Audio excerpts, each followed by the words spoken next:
Assalamualaikum warahmatullahi wabarakatuh. Alhamdulillahi rabbil alamin. Wassalatu wassalamu ala sayyidin mursalin wa ala alihi wa sahbihi ajma'in. Rabbi syrah li sadri wa yassir li amri wahlul 'uqdatam min lisani yafqahu qawli. Subhanaka la ilma lana illa ma 'allamtana innaka antal alimul hakim. Wala haula wala quwwata illa billahil aliyyil azim. Syukur alhamdulillah bersua kembali kita untuk minggu ini di Manis FM dalam program Talaki Safinatun Najah menggunakan pakar kitab Safinatun Najah. Hari ini hari Jumaat, setiap jam 6 petang kita akan sama-sama menimba ilmu pengetahuan dalam soal agama. Kita juga sekarang ini bersiaran langsung di Facebook Manis FM dan anda semua boleh kongsikan live tersebut bersama yang lain. Dan anda juga boleh mengemukakan persoalan melalui Facebook Manis FM, persoalan berkaitan dengan tajuk pembicaraan. Dan anda juga boleh dengar melalui MyTV saluran 726 dan secara online di aplikasi Sweet Plus. Semoga segala ilmu yang saya kongsikan dapat kita sama-sama amalkan. Jadi insyaAllah untuk petang ini masih lagi membicarakan berkaitan dengan perkara-perkara yang disunatkan ketika berwuduk untuk dapat kesempurnaan ketika berwuduk.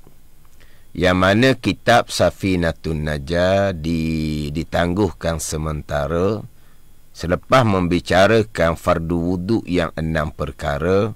Dalam kitab Safinatun Najahnya tidak membicarakan berkaitan dengan perkara-perkara yang disunatkan.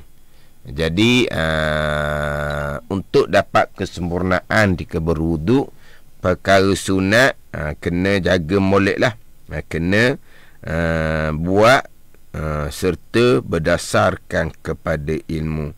Jadi saya bicara berkaitan dengan perkara sunat. Jadi saya susun pembicaraan perkara sunat ni mengikut susunan tertib wuduk lah. Jadi hak pembicaraan yang minggu lepasnya membicarakan berkaitan dengan ketika membasuh muka, sunat basuh 3 kali. Tapi sunat meniga, dan kita dipanggil meniga, basuh 3 kali ni bermula daripada ketika membasuh pergelangan tangan, sunat 3 kali, berkomor-komor serta memasukkan air ke dalam hidung, sunat 3 kali. Sampailah kepada sekarang ketika membasuh muka, sunat 3 kali, ketika membasuh tangan sampai ke siku, sunat 3 kali, ketika menyapu kepala, fardu wuduk, menyapu telinga, sunat wuduk, sunat 3 kali dalam mazhab Syafi'i kita. Sampailah kepada membasuh kaki, sunat 3 kali. Cuma ketika menyapu kepala, ketika menyapu telinga, kebanyakan mazhab yang lain tidak disunatkan sapu 3 kali. Tapi dalam mazhab Syafi'i, menyapu kepala, menyapu 2 telinga, sunat 3 kali juga. Jadi dalam mazhab Syafi'i ni sunat 3 kali pada anggota yang dibasuh, dan juga sunat 3 kali pada anggota yang disapu. Ini dalam mazhab Syafi'i kita lah. Ini hak amalan orang kita lakukan. Mana ketika menyapu kepala, ketika menyapu telinga, sapunya 3 kali. Tapi kebanyakan mazhab yang lain hanya sunat meniga, hanyalah pada anggota yang dibasuh sahaja. sunat meniga. Sebab kebanyakan riwayat hadis Nabi sallallahu alaihi wasallam menceritakan berkaitan dengan wuduk Nabi sallallahu alaihi wasallam. Kebanyakannya sahabat tidak menceritakan Nabi menyapu kepala 3 kali, melainkan ada beberapa hadis yang menceritakan, sahabat menceritakan wa masaha ra'sahu salasan. Ada hadis dan menyapu oleh Nabi sallallahu alaihi wasallam akan kepala Nabi sallallahu alaihi wasallam 3 kali. Tapi kebanyakan hadis membicarakan wuduk Nabi sallallahu alaihi wasallam. Nabi basuh muka salasan, Nabi basuh tangan sampai ke siku salasan, wa masaha ra'sahu, dan menyapu oleh Nabi sallallahu alaihi wasallam akan kepala Nabi sallallahu alaihi wasallam. Sahabat tidak kata salasan, sahabat tidak kata Nabi sapu 3 kali. Itu dalam kebanyakan hadis. Tetapi ada beberapa hadis sahabat menceritakan Nabi sapu kepala 3 kali. Walaupun hadis menceritakan Nabi sapu kepala 3 kali tak banyak, tapi dalam mazhab Syafi'i hadis tu hadis yang sahih. Walaupun tak banyak hadis meriwayatkan, mazhab Syafi'i kita tetap beramal walaupun hadisnya tak banyak menceritakan Nabi sapu kepala 3 kali. Tapi kebanyakan mazhab yang lain dia beramal dengan hak kebanyakan hadis. Sahabat tidak menceritakan Nabi sapu kepala 3 kali. Tapi dalam mazhab Syafi'i, anggota yang dibasuh sunat 3 kali, anggota yang disapu pun sunat 3 kali.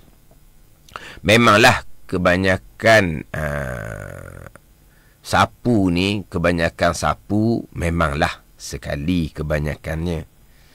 Contohnya sapu atas kasut khuf, sapu atas kasut muza, ganti basuh kaki. Berapa kali sapu atas kasut khuf, atas kasut muza? Sekali. Memang tidak disunatkan meniga.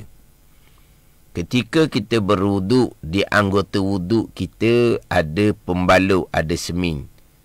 Jadi kita wajib ketika berwuduk macam biasa. Ketika berwuduk sampai di anggota yang ada seming tadi tu, wajib sapu air atas seming. Sapu berapa kali? Memang sekali. Kemudian bertayamum lah. Kemudian kita bertayamum. Sapu. Bertayamum pun sapu debu. Berapa kali sapu? Sekali.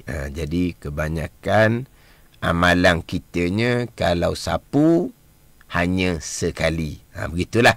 Tapi dalam mazhab Syafi'i, sapu kepala sunat 3 kali. Fardu wuduk, sapu telinga sunat 3 kali. Dan setengah menyatakan pula, kalau sapu ni jadi basah kepala, kalau sapu ni jadi basah telinga. Jadi bila basah ni, dia sudah keluar daripada sapu, nak jadi basuh bila basah. Sebab itulah kebanyakan mazhab, sapu kepala, sapu telinga tidak disunatkan 3 kali. Ini saya bicara pekoh lah. Begitulah cara dianya. Maknanya kita belajar ni biar terbuka sedikit lah hukum hakam ni. Walaupun kita kira Salat Talaki Safinatun Najah ni untuk orang umum, orang awam, orang ramai.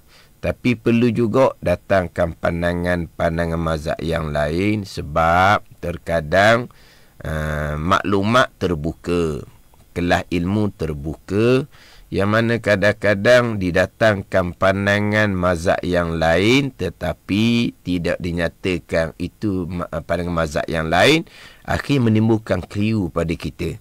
Jadi kalau lain kali kita dengar orang yang membicarakan sapu kepala sekali je, jangan 3. Sapu telinga sekali je, jangan 3. Kita pun faham, kita pernah terdengar dalam Salat Talaki Safinatun Najah, hak sapu kepala, sapu telinga sekali je, jangan meniga. Itu bukan mazhab Syafi'i. Itu mazhab yang lain. Mazhab Syafi'i kekal. Kita beramal dengan sapu kepala 3 kali, sapu telinga 3 kali. Sebab terkadang ada juga yang membicarakan hukum fiqh, didatangkan pandangan yang lain, tetapi tidak dinyatakan pandangan mazhab yang mana.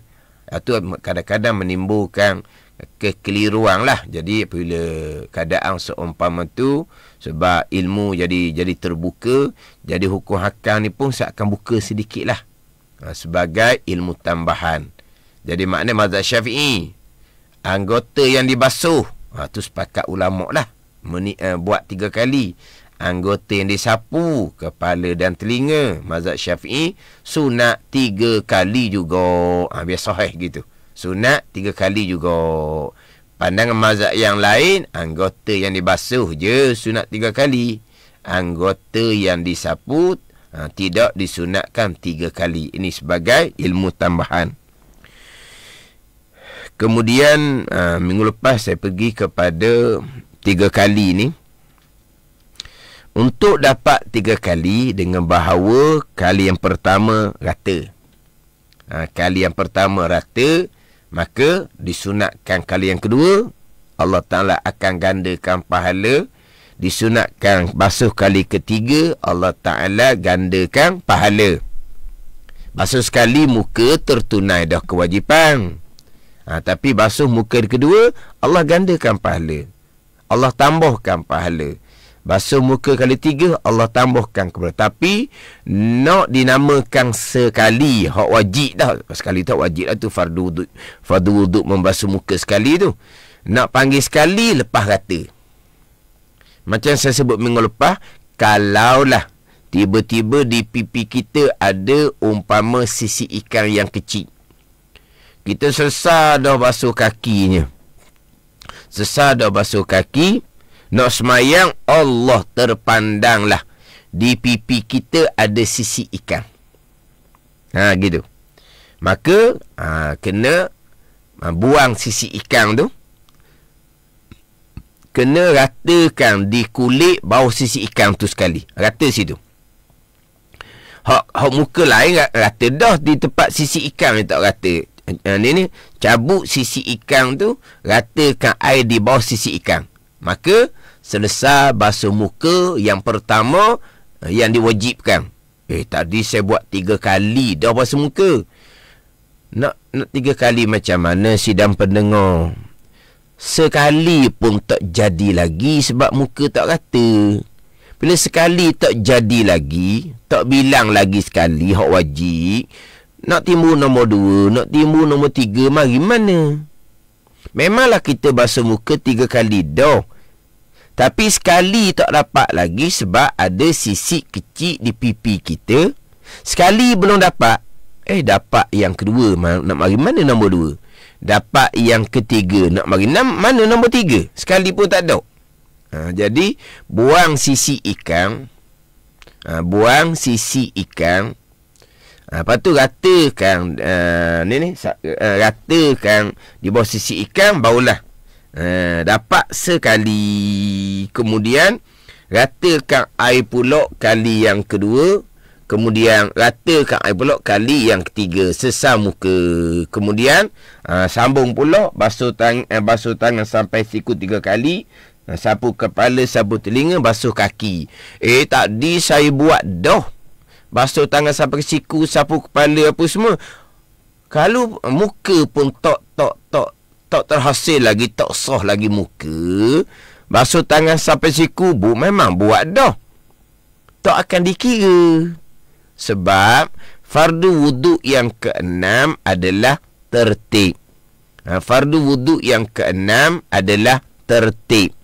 Jadi kalau yang pertama tak lagi terhasil sebab di pipi ada sisi ikan, jadi basuh tangan sampai siku, nak bilang macam tak kira lah walaupun buat dah.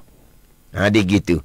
Sapu kepala, basuh kaki pun samalah, tak dikira lah sebab basuh muka mengikut tertib wuduk anggota yang pertama pun tak sah lagi untuk kali yang pertama. Jadi basuh tangan sampai siku, sapu kepala, basuh kaki, kena buat semula lah. Gitulah dianya. Ini kira dalam mazhab Syafi'i kita. Jadi nak bilang sekali selepas kata. Kemudian macam mana nak bilang kali yang kedua, kali yang ketiga. Kalau kita berwuduk menggunakan air koloh, kalau kita berwuduk menggunakan air koloh, kita pun ambil air koloh dengan 12 tangan kita. Kita pun ambil air koloh. Tu ada tu, dia kata kiranya ambil wuduk sekali lagi lah kan. Bukan ambil wuduk sekali lagi awak tadi. Sekali pun tak ada lagi. Ni sebab saya sebut tadi, lepas buang sisik di pipi, ratakan kulit hak sisik itu, kemudian sunat meniga, kemudian basuh tangan sampai siku 3 kali pula, sapu kepala, basuh kaki. Ada sini ni yang tanya, kiranya ambil wuduk sekali lagi lah kan. Yelah, ambil wuduk sekali lagi lah kalau kita kata. Tapi bukan ambil wuduk sekali lagi pun. Sebab apa? Sekali awak tadi pun tak kira. Nak panggil sekali lagi macam mana? Tapi tak apalah, kalau faham, kiranya ambil wuduk sekali lagi lah kan. Mana ambil wuduk semula. Ambil sekali lagi. Bukan ambil sekali lagi sebenarnya. Ada orang kata kena ulang wuduk semula. Ulang macam mana? Yang pertama tadi tak pakai lagi. Yang pertama tadi tak bilang lagi. Tapi kalau kita cakap kau ambil wuduk sekali lagi, kena ulang balik wuduk tu, cakap je.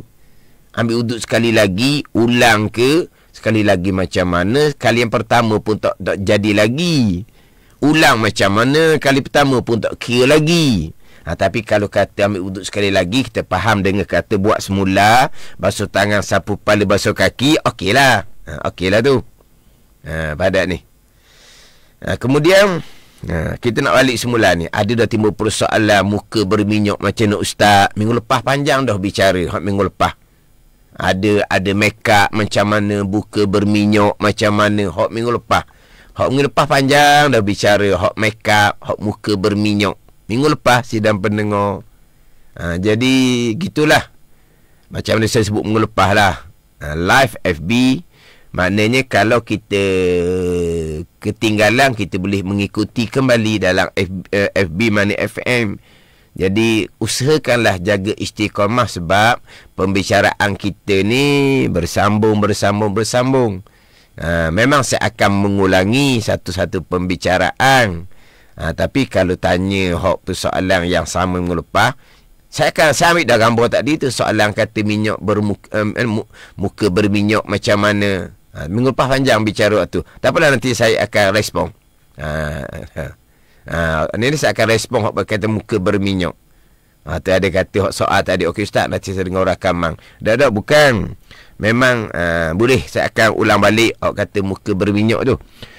Sekarang ni kalau kita berwuduk menggunakan air koloh. Kita berwuduk menggunakan air koloh. Kita pun cekok air, ambil air daripada koloh menggunakan 12 tangan. Kita pun basuh muka, niat mengambil wuduk. Basuh muka. Basuh muka apa semua. Baik sekali. Pilih kata lah, pilih kata. Kalau ginilah. Kalau kata kita menggunakan air koloh. Air koloh tu dia agak kurang, duduk setengah koloh air koloh tu. Jadi sebelah tangan kita terpaksa kena pegang tepi koloh. Kita boleh ambil air koloh sebelah tangan kanan je, kita boleh ambil air koloh. Kita panggil apa tu? Dia panggil jelunga. Mana kena masukkan muka dalam koloh bawah sikit, sebab air koloh ni tinggal separuh contoh. Jadi apabila kita menggunakan sebelah tangan untuk basuh muka, kita pun basuh muka dengan sebelah tangan, kita basuh belah pipi kanan dahulu. Memang benda ni tak rata tu kali pertama tu, sebab sebelah tangan je air dapat digunakan. Memang tak rata. Memang tak rata lah, sebab hanya ambil air koloh dengan sebelah tangan saja. Memang tak rata. Lepas tu ambil kali kedua dengan sebelah tangan juga, basuh muka sebelah kiri 2 kali, barulah rata satu muka, baru bilang sekali. Baru bilang sekali. Faham tak ni? Kalau kita boleh menggunakan 2 belah tangan, kita Kita ambil air koloh menggunakan dua belah tangan. Kita pun basuh muka, basuh daripada atas dahi, pipi kanan, pipi kiri serentak dengan air dua belah tangan ni rata muka. Beres sekali.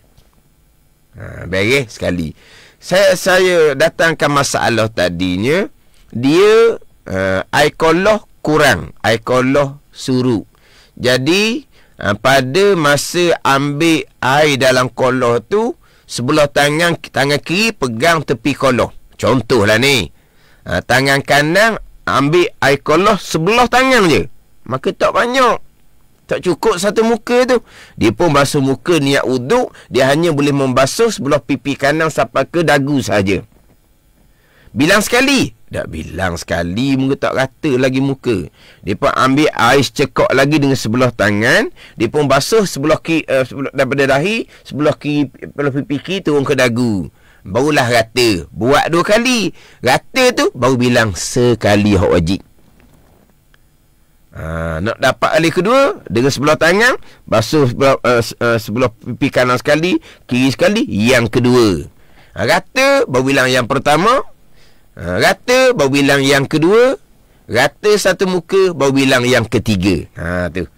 Tapi kalau kita ambil air koloh dengan 2 belah tangan, cukuplah 2 belah tangan tu sekali ambil air, rata untuk muka kali pertama, ambil air kali kedua, rata muka kali kedua, pahala sunat. Ambil air kali 3, rata muka kali 3 boleh, pahala sunat. Tetapi kalau dia bukan ambil air koloh, dia selam muka dia dalam koloh. Dia selam muka dia dalam koloh. Dia selam, dia pun niat. Jadi air koloh, sidang pendengar, dipanggil air tenang. Air tenang. Air tenang. Al-ma'ur raqid. Air tenang. Dia bukan air berlari. Air berlari ni sedang pendengar umpama air pahit. Air berlari ni dia panggil al-ma'ul jari, air sungai. Contoh. Adapun air koloh ni air yang tenang. Pada air tenang, air senyap gitu je. Dia tidak berlari. Jadi apabila dia buh muka dalam koloh, diselam, dia pun berniat, maka air di pipinya air yang sama. Maka baru terhasil sekali. Walaupun dalam koloh lepas berniat tu sudah 2-3 saat dah dianya dalam koloh tu, masih lagi bilang sekali. Sebab apa? Sebab air yang dia di muka dia tu dalam koloh air yang sama. Macam mana nak dapat kedua ketiga? Dia pun gosok muka. Dia gosok muka, air sudah bergerak. Air sudah bergerak, air yang ada di muka dia sudah bertukar-tukar. Sekali yang pertama, kali yang kedua, kali yang ketiga. Sebab apa? Sebab dia gerakkan air. Dengan dia gosok muka dia, maka air kalau bergerak-gerak, mana air yang ada di kawasan muka dia tu, air yang bertukar-tukar. Jadi kali pertama, kali kedua, kali ketiga. Dia gitu. Dan memang sunat gosok. Kalau tak gosok, mazhab Maliki tak sah wuduk. Mazhab Syafi'i sunat je gosok. Memang gosok. Tapi kalau dia tak gosok juga, dia letak muka dalam koloh, dia senyap, dia tak gosok, itu baru sekali hak wajib. Betul macam nak dapat kali dua, dia gerakkan muka dia ke kanan, air sudah bertukar, itu kali yang kedua boleh pahala sunat. Dia gerak muka dia ke kiri kembali, maka dapat kali 3, itu pahala sunat. Dia gerakkan muka dia. Kalau dia diamkan muka dia di dalam air koloh yang tenang, dia hanya dapat sekali. Tak dapat kali kedua, kali 3. Sebab air yang sama. Kalau dalam koloh lah. Kalau dia dalam koloh. Kalau berwuduk menggunakan air pahit, air yang berlari. Pandai air berlari ni sedang pendengar.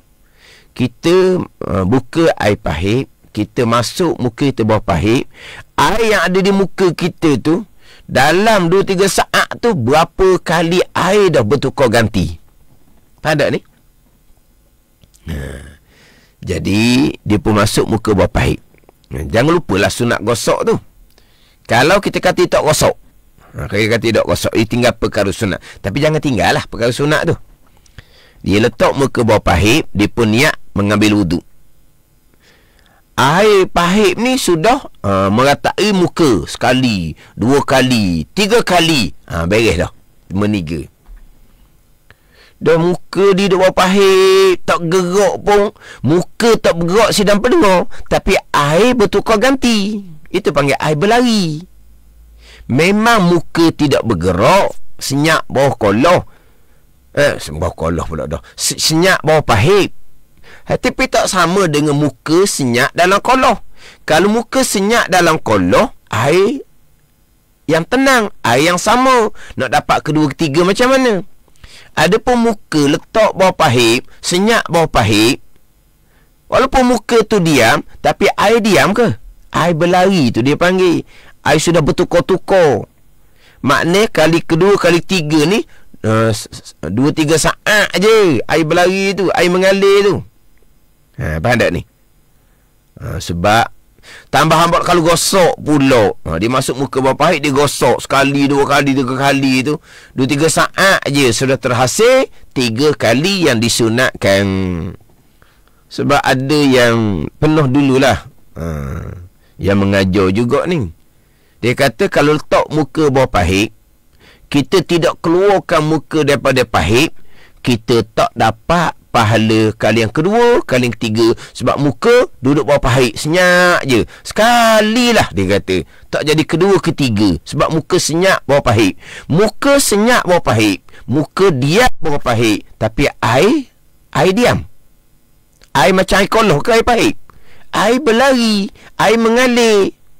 Memanglah muka tu diam bawah air pahit. Tapi air pahit tidak diam. Itu dia panggil air yang berlari, air yang mengalir. Sekejap je dapat 3 kali. Padat ni. Tak payah kata masuk muka bawah pahit, basuh muka sekali, buat keluar pula, masuk kali kedua, 2 kali, buat keluar pula muka bawah pahit, masuk pula. Dok, membazir air tu pula nanti. Padat ni sebab air pahit macam air sungai jugalah. Dia air yang mengalir. Contoh. Kalau air sungai. Air sungai ni kita menyelam untuk basuh muka. Kalau kita tidak menyelam sekalian untuk terangkat ada kecil secara serentak. Kalaulah kita kata basuh muka, kita tak menyelam lah, kita berdiri atas air sungai yang cetek, air sungai yang tak dalam lah. Kita berdiri, air sungai tu cetek saja. Kita pun ambil air sungai, kita pun basuh muka. Kita cekok air macam air kolam juga. Jadi cekok sekali, basuh muka. Kali yang kedua sunat, kali yang ketiga sunat. Contohnya, kita pun masuklah tangan kanan kita sampai ke siku, letak dalam sungai. Letak dalam sungai. Pada ni sidang pedeng, letak dalam sungai. Macam mana nak dapat 3 kali? Kena angkat tangan daripada sungai, lepas tu selang balik. Angkat tangan dari sungai, lepas tu selang balik. Kalau letak tangan dalam sungai diam, tak dapat meniga. Memang tangan tu diam dalam sungai, tangan sampai ke siku. Pada ni. Tapi air diam ke tak? Air mengalir, air berlari, air bertukar-tukar. Sekali, 2 kali, 3 kali. Berapa saat je dapat meniga. Pada ni. Tambahan pula kalau kita masuk tangan dalam sungai, kita gosok pula tangan kanan kita tu. Sekejap je dapat meniga. Bukan maknanya letak tangan dalam sungai sekali, kena angkat tangan daripada sungai, turun kali yang kedua, 2 kali, angkat pula. Bukan begitu. Sebab air sungai air yang mengalir, air yang berlari. Walaupun tangan tu diam dalam sungai, tapi air bertukar-tukar, air tidak diam. Maka untuk dapat meniga tu sekejap sangat-sangat. Dia berbeza dengan air koloh sebab dia air tenang, bukan air yang bergerak. Jadi kalau kita masuk muka dalam kolam, kita gosok muka kita, maka air pun bertukar ganti. Kali yang pertama, kali yang kedua, kali yang ketiga. Kita masuk tangan sampai siku dalam kolam, kita bergosok tangan kita. Bila kita gosok tangan kita, air kolam yang berada di kawasan tangan sampai siku kita tu, air yang sudah bertukar ganti. Sekali, 2 kali, 3 kali, sekejap je. Kalau air kolam, sebab kita gerakkan air. Walaupun air kolam tu air yang tenang, air yang bukan air yang berlari. Itu nak cerita macam mana nak dapat meniga. Yang disunatkan untuk berwuduk. Sebab kalau kita berwuduk, membasuh sekali, hukumnya makruh. Berwuduk basuh 2 kali hukumnya makruh. Sunat kita berwuduk basuh 3 kali.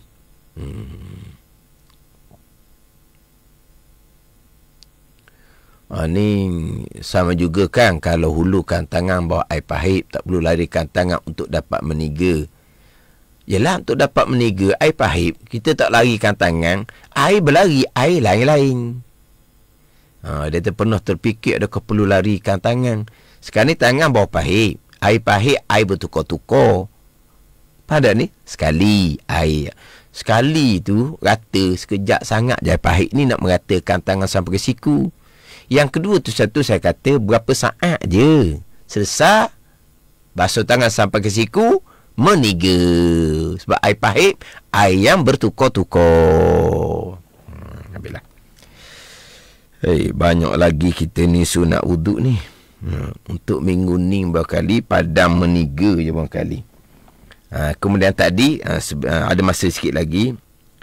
Tadi masih lagi persoalan. Tak boleh sebut masalah muka berminyak tu lah. Memang minggu lepas ada bicara dah. Dia muka berminyak ni sedang pendengar, bukan minyak.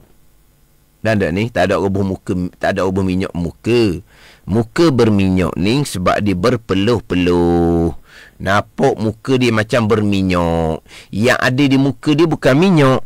Muka berminyak, di muka dia ada peluh. Faham tak ni?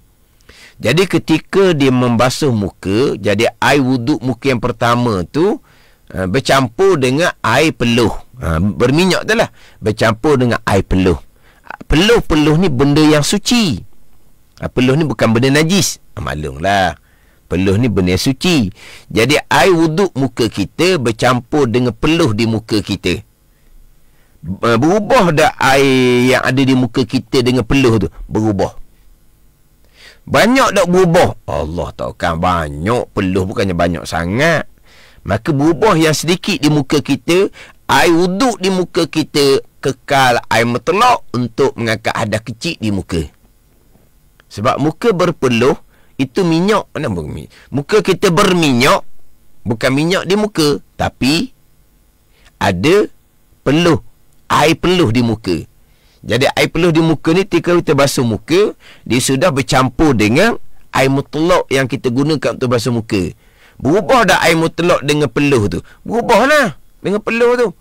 Tapi berubah banyak ke? Berubah sikit sangat je. Maka air wuduk di muka kita tu kekal air mutlak. Terangkat ada kecil di muka kita. Itu berkait dengan muka berminyak. Bukan minyak, tapi muka berpeluh.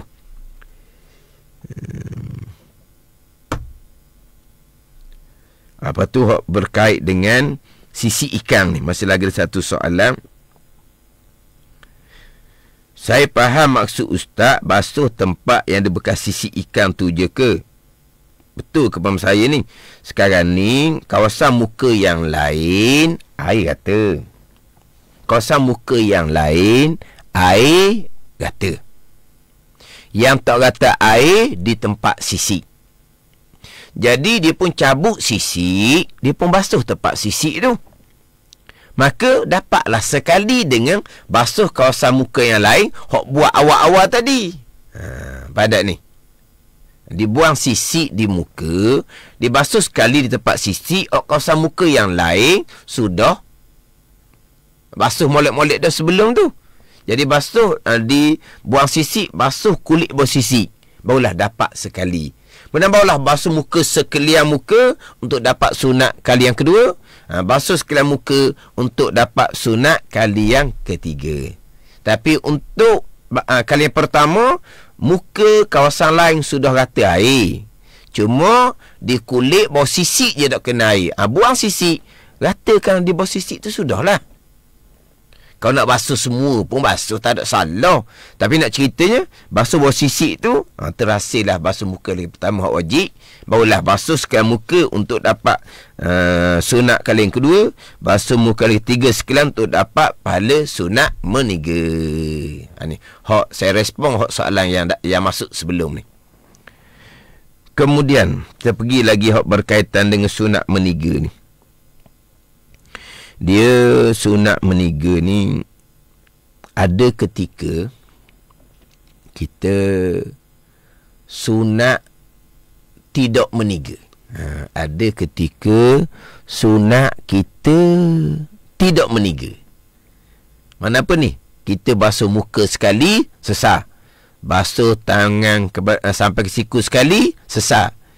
Sapu kepala, basuh kaki sekali, sesar. Ada ketika kita disunatkan tidak meniga. Ada pula gitu. Adalah ketika sunat tidak meniga. Contohnya, kita tengok orang sama jemaah tu imam kat kepak dah. Kat kepak dah. Kalau kita berwuduk panjang-panjang, hak sunat-sunat kita lengkapkan, nanti kita naik dalam masjid, tu imam beri salam dah jadinya. Jadi seorang dirilah kitanya. Rugi tu. Jadi seorang diri. Maka dah tengok tu imam tu keempat dah contohnya, maka berwuduk, sunat buat sekali-sekali sudahlah. Kalau buat meniga pun rugi dia sebab nanti tak dapat solat berjemaah. Tapi kalau orang baru solat, maknanya kalau dia buat meniga, basuh muka meniga, kemungkinan dia tak dapat rakaat pertama dengan tu imam, kemungkinan tak dapat rakaat kedua dengan tu imam, tapi masa lagi sempat berjemaah. Masa lagi sempat berjemaah, maka kekal sunat meniga. Pada ni masih kekal sunat meniga. Dan ada ketika wajib tinggalkan meniga. Ada ketika wajib tinggalkan meniga. Ada juga hak wajib jangan meniga. Ada ketika wajib jangan meniga. Ketika mana wajib jangan meniga ni? Ketika waktu nak habis. Ketika waktu nak habis. Ketika waktu nak habis. Jadi kita kejut subuh tu. Kita kejut subuh. Dekat nak terbit matahari dah. Kita memang tidur malam tu tidur lewat. Sebab anak demam ke contohnya. Ataupun kita demam tak lena tidur ke contohnya. Jadi kita tidur lewat. Sedar-sedar Allah, tinggal 4-5 minit lagi lah nak terbit matahari nak syuruk. Maka ketika tu wajib tinggal meniga. Sebab apa? Sebab nak solat sesegera mungkin supaya dapat solat dalam waktu. Gitu. Pada ni, jangan kita sudah tinggal 2-3-4 minit nak habis waktu subuh, kita buat basuh muka 3 kali lagi, basuh tangan 3 kali lagi. Bahkan kalau waktu seumpama tu bukan kata wajib jangan meniga. Hak sunat-sunat basuh pergelangan tangan jangan buat. Bersugi jangan buat. Berkomo-komo masuk ke air ke dalam hidung jangan buat. Jangan buat. Wajib dia jangan buat hak sunat. Sebab apa? Sebab tengok waktu tu subuh nak habis dah tu kan. Subuh nak habis tinggal 3-4 minit je laginya. Maka wajib tinggalkan perkasuan 3 wuduk dan wajib tinggalkan meniga. Wajib tinggalkan meniga.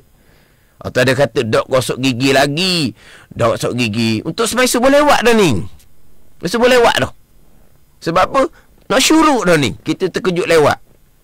Gosok gigi wajib ke? Tak wajib. Tak wajib. Sunat saja, tinggal perkara sunat. Sebab apa? Sebab kita nak kejar kewajipan kita solat secepat mungkin untuk supaya dapat kita tunaikan solat dalam waktu. Tu kalau kita sudah di hujung waktu baru tersedar daripada tidur contoh dia. Tu wajib tinggalkan meniga dan wajib tinggalkan perkara sunat lain ketika berwuduk. Ada juga sunat wajib tinggal. Ada ketika sunat wajib tinggal sebab kita nak kejar kepada kewajipan kita. Wajib tinggal perkara sunat ni sidang pendengar kerana kita nak kejar kewajipan kita tunaikan solat dalam waktu. Ada ni wajib tinggal perkara sunat kerana nak kejar kewajipan tunaikan solat dalam waktu. Pada ni. Ni ada soalan sikit ni. Kita masih di penghujung. Contoh, tinggal 2-3 minit. Dah wuduk semua dah beres dah. Kemudian solat zuhur, tinggal 2-3 minit. Masa baca Fatihah rakaat pertama, azan waktu asar. Jadi solat zuhur tadi macam mana ustaz? Sekarang ni tinggal 2-3 minit. Dia pun semayang rakaat pertama tu orang pun azan asar. Satu rakaat pun tak sempat dalam waktu zuhur, solat tu jatuh hukum qada. Walaupun pada masa berniat kita niat tunai sekalipun. Kalau kita sempat nak rakaat yang kedua, barulah azan asar, rakaat pertama dalam waktu zuhur lagi, maka solat zuhur tu namanya tunai. Sebab kita dapat satu rakaat dalam waktu, maka solat tu dinamakan tunai. Sebab rakaat kedua, 3, keempat mengulangi kembali hak rukun dalam rukun solat dalam rakaat yang pertama. Dia gitu. Kemudian berapa minit lagi masa ada? Sebab tadi ada beberapa soalan. Untuk minggu ni hak berkait dengan sunat meniga tu daklah selesai sepenuhnya. Minggu depan insya-Allah saya akan ulang kembali. Ni ada tanya ni, macam mana nak jimat air semasa berwuduk? Sebab kalau kita berwuduk guna air pahit yang guna wayar, buka air pahit pelan-pelan sudahlah. Buka air pahit pelan-pelan, jangan buka air nyocor kuat-kuat gitu, jangan. Sebab kalau kita menggunakan air wakaf, kita membazir menggunakan air wakaf masjid, hukumnya haram. Membazir air kita sendiri, hukumnya makruh. Jadi buka air pahit ketika berwuduk tu, jangan buka kuat-kuat. Ni buka kuat-kuat, nyocor dia panggil dalam longkang, dalam longkang tempat berwuduk, masuk dalam longkang. Sisi bazir air tu. Buka air dengan perlahan. Satu soalan ni, mana tadi? Ni tanya pula dah ni. Ustaz, nak tanya, jika kita berwuduk dalam sungai, macam mana nak dapat sunat meniga? Kita wuduk dalam sungai, macam nak dapat sunat meniga? Air sungai, air yang berlari, air yang mengalir, air yang bertukar-tukar. Sekejap je dapatlah kali kedua, kali yang ketiga. Dan tempoh 2-3 saat sahaja. Dan tempoh 2-3 saat sahaja. Kemudian ada tanya ni, Ustaz, kalau di R&R ramai orang menunggu giliran wuduk, yang mana lebih afdal, ambil wuduk rukun yang wajib saja ataupun buat semua tapi basuhan sahaja, tapi sekali sahaja? Dia di RR ni tengok keadaan lah. Daklah kata siapa ke berjujuk kalau musim raya tu, wallahualam dah. Kalau kata hak musim biasa ni, kita berwuduk macam biasalah. Tapi kalau musim raya, orang ni berbaris-baris, masing-masing terkejar-kejar ni, nak semayang lagi, nak sambung perjalanan lagi, kita buat wajib kita sudahlah. Sidang pendengar, kita kena kira orang lain pula. Sebab orang berbaris-baris kalau musim raya. Begitu juga lepas semayang tu, bangunlah. Saya nak berwirid luar boleh. Saya nak berdoa luar boleh. Sudah je salam, bangun keluar lah. Baris orang tunggu belakang tu nak semayang. Kena tengok kiri kanan lah sidang pendengar. Jangan mementingkan diri sendiri. Lepas bagi aku sudahlah. Ni. Jangan gitu. Tengok kiri kanan. Orang ramai berbaris betul-betul. Kita berwuduk, kita buat kewajipan je. Sebab orang lain pun nak semayang juga. Pada masa semayang, sudah je salam, kita pun segera bangun. Kita nak istighfar ke, kita nak berwirid ke, buat sambil-sambil kita berjalan keluar, tersambung luar. Gitu. Kemudian kita berdoa di luar. Ni komen ni kata, siap main telefon, duduk lama-lama ustaz. Tu, duduk main telefon, pakat angkat, buang di keluar. Orang yang, apa ni? Orang yang kita nak kata macam mana tu. Tak apalah. Mana kita kena lah. Kalau orang ramai, hak sunat-sunat wuduk, kita tinggalkan. Sebab kita nak utamakan orang ramai. Jadi insyaAllah dalam minggu hadapan saya akan sambung lagi lah perbincangan sunat wuduk. Tapi sunat meniga ni saya akan sambung sedikit lagi berkaitan dengan sunat meniga di minggu hadapan. Barulah sambung pada sunat yang lain. Wallahu a'lam. Bismillahirrahmanirrahim. Alhamdulillahirabbil alamin. Wassalatu wassalamu ala sayyidil mursalin wa ala alihi wa sahbihi ajma'in. Allahumma ftah alaina futuhal arifin. Allahumma allimna ilma akdamin wa fahimna famas sabiqin warzuqna ruqat talibin. Allahumma zidna ilman wa alhiqna bis salihin. Wa sallallahu ala sayyidina Muhammadin wa ala alihi wa sahbihi wa sallam. Walhamdulillahi rabbil alamin. Wassalamualaikum warahmatullahi wabarakatuh.